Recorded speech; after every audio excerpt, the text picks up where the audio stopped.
sida aad ku maqlayseen barnaamijyadeedii aanu sii deynay maalmihii la soo dhaafay waxa ay xukuumadda federaalka Itoobiya ay ku dhawaaqday guddi la dagaalamaya musuqmaasuqa ay galaan markaasi madaxda Itoobiya ee dhinaca dowladda deegaanaha ilaa iyo heer federaal ololahaasi oo socday ayaa haddaba haatan soo gaaray dhinaca dowladda deegaanka Soomaalida waxaana ay haatan xukuumadda dowladda deegaanka Soomaalidu ay magacawday guddi la dagaalanka musuqmaasuqa kaasi oo madax looga dhigay wasiirka cadaaladda iyo markaasi xubno uu hogaaminayo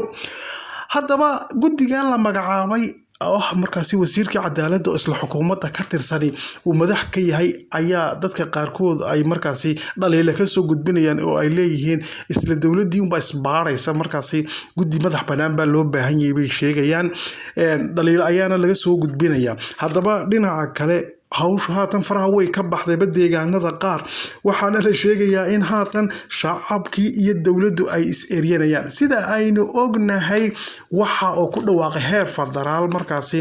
in shacabku ay ka qayb qaataan markaasi ololahan la dagaalanka musuqmaasuqa oo number PCM 599 buu haabaan maynayaa in lagala soo xiriiro kaasi oo ay sheegeen mas'uul kasta oo ka tirsan xukuumadda Itoobiya heerku doonaha taagnaaday oo ay ku arkaan isaga oo hanti luunsaday oo marka guryo dhistay ama gawaari iibsaday ama wuxuu qabsaday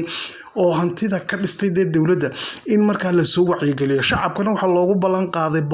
25% in la siinayo marka hantidaasi uu soo sheego haddaba waxaa jirta haatan in ay qodobkaasi Soomaaliduna ay markaasi damceen in ay ka faa'iideystaan jaaniskaasi oo shacabkii Soomaalida oo dhan ayaa la sheegay in moogtay haatan baadhis ku hayaan madaxdii dowladda deegaanka Soomaalida baadhistaasi oo markaasi calculator iyo warqad la soo qaatay oo la xisaabinayo hantidu haysto markaasi mas'uul walba intii hore dhowr xisaab baa lagu jiray laakiin se gobolada qaar ba haatan xaaladdu faraha ka baxday waxaana ka mid ah magaalada dahar oo markaasi gobolka qoraxay ka tirsan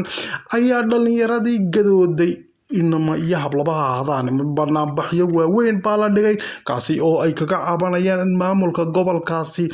oo sameynaya markaasi ama uu ku jirayba musuqmaasuqii ugu weynaa ee abid ka dhacay bay yiraahdeen deegaanada Soomaalida waxaana ay dhalinyaradaasi bilaabeen in ay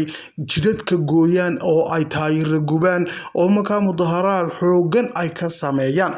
haddaba dhalinyartii halka ku mudaharaadaysay ayaa wararkii ugu dambeeyay ee naga soo gaaray waxa ay sheegayaan in dhammaantood ay ciidanka bileysku gacanta ku dhigeen oo birta la dhaafiyay oo jeelasha lagu shubay waxaana haatan la sheegayaa in dhammaan ay ku xugman yihiin marka inay qas iyo wadayaal yihiin oo ay markaa fawdo sameeyeen iyo faldambiyeedyo kale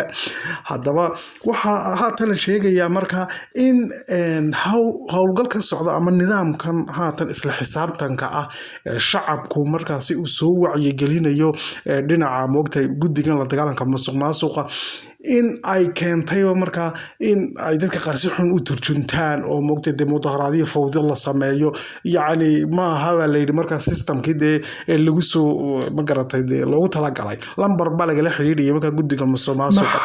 dhalinyarada mudaharaadka sameeyaan baa la isweydiinayaa waxaanay sheegayaan dadka siyaasadda falanqeeya qaarkood in sababta ugu weyn ay tahay markay arkeen isla guddigii musuqmaasuqa dowladda deegaanka ka cabsanayeen ka tirsan in marka ay ka keentay inay kacaan oo fawdo ku sameeyaan ku soo bandhigaan qaar kale waxa ay dadka falanqeeya ay sheegayaan marka in haatan sababta ugu weyn ee ay sameynayaan dhalinyarada fawdadan ay tahay baa la yiri marka inay si xun marka ama qalad u fahmeen nidaamkii wacyigelinta ah si kasta waxa haatan la sheegayaa deegaanada ay si fiican uga dhaqan gashay la dagaalanka musuqmaasuqa ee ay shacabkuna soo wacyigeliyeen xukuumadda oo si wada jira loo shaqeeyay waxa haatan lagu amaanayaa deegaanka Oromada waxa la sheegay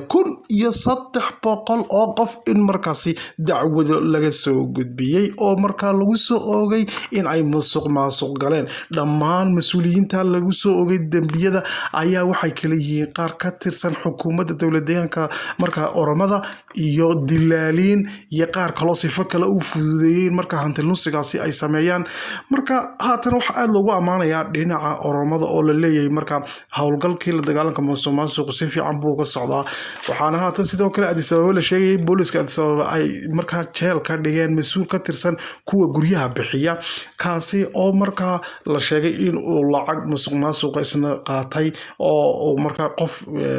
doonaya in guri loo kala wareejiyo ayuu markaasi ka qaatay laaluush baa layidhi. wararkii ugu dambeeyay ee ka imanaya dalka Itoobiya ayaa waxaa la sheegayaa in 3 maalmood ee aynu soo dhaafnay ilaa iyo haatan uu socdo dagaal xoogan oo u dhaxeeya qoomiyadaha Oromada iyo Axmaarada wadadaga waxaana la sheegayaa in dhimashada iyo dhaawacu ay tira beel tahay oo ay ku dhowdahay ilaa 1,000 qof in markaa qudha laga jaray 4 maalmood ee aynu soo dhaafnay. wararkii ugu dambeeyay waxay sheegayaan dagaalku inuu sii xoogaysanayo oo dhinacyadu ay isku adeegsanayaan hubka nooc walba oo ay heli karayaan. dagaalka ayaa waxaa la sheegayaa in uu ka socdo deegaanada ay ka mid yihiin bariga Walega ama East Walega iyo North Shiwa ama waqooyiga Shiwa iyo Horogadoro. deegaanadaasi ayaa markaasi la sheegay 3 deegaan ee waaweyn in dagaal xoogani uu ka socdo. dagaalka ayaa waxaa la sheegayaa dhinacyadu sababta ugu weyn ee ay isku dilayaan in ay tahay nacayb xagga isirka ah oo ay isku hayaan kuwaasi oo qolo walba waxa la yiraahdaa ay doonayso inay dhinaca kale ka takhalusto ama ay tirtirto. waxaana dhinaca haddii aynu ka horeyno iyagu ay sheeganayaan Oromadu in ay Axmaarada maleeshiyaadka Faano ay ka soo gudbeen markaasi dhinaca deegaanka Axmaarada oo ay soo galeen gudaha deegaanka Oromiya deegaanada ay ka mid yihiin Kiraamo iyo Agamsa. waxaana ay sheegeen markaa halka shacabkii Oromada in ay gam ka dhigeen taasina ay keentay markaa in shacabka waxay yiraahdeen dadka Oromadu ay sameeyeen iska caabin oo markaa ay dib u celiyeen jabhadda Oromada jabhadda Axmaarada. dhinaca kale Axmaaradu iyaguna waxa ay sheeganayaan in ay markaa jabhadda OLA iyo waxay yiraahdeen ciidankii dowlad deegaanka Oromada ayaa isbahaystay waxaana si wada jir ula dagaalamayaan bilaadeen dadkii Axmaarada ahaa ee deganaa markaasi East Walega, North Shiwa iyo markaasi Horogadoro iyo sidoo kale magaalooyinka Kiraamo iyo Agamsa. haddaba si kasta ha ahaatee waxa ay dhinac walba markaasi sheegeen sababta ugu weyn ee ay dagaalkan u socdaa inay tahay in dhinaca kale uu doonayo in markaasi isirtifayno ku sameeyo oo dhulkaasi uu ka riixo marka ay wada degaan Axmaarada iyo Oromada laakiin ka tirsan deegaan ahaan deegaanka weyn ee markaasi ismaamulka Oromada.